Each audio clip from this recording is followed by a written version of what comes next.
এই জন্য আমাদেরকে কয়েকটা কাজ করতে হবে। আল্লাহ তাআলা বলেছেন, ওয়াতিউল্লাহ রাসূলা, তোমরা আল্লাহ এবং আল্লাহ রাসূলের অনুগত্য করো এবং নিজেদের মধ্যে তোমরা দ্বন্দ্ব করো না, পরস্পরের মধ্যে বিবাদ করো না। যদি তোমরা নিজেদের মধ্যে পরস্পরের মধ্যে বিবাদ সৃষ্টি করো তাহলে কিন্তু তোমরা সাহস হারিয়ে ফেলবে। ধৈর্য ধারণ করো, নিশ্চয় আল্লাহ তাআলা ধৈর্যের পুরস্কার দিবে। ঠিক কিনা বলেন? এই জন্য কে আলিয়া কে কওমিয়া দেখার সময় নাই। এবার একটাই হলো বাংলাদেশ, ইসলামের বাংলাদেশ।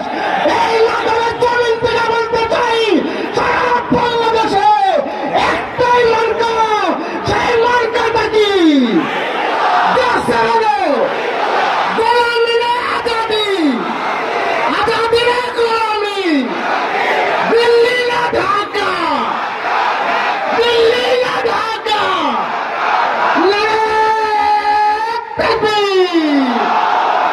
নাসরুম মিনাল্লাহি ওয়া ফাতহুন করিব ওয়া বাশশিরিল মুমিনিন।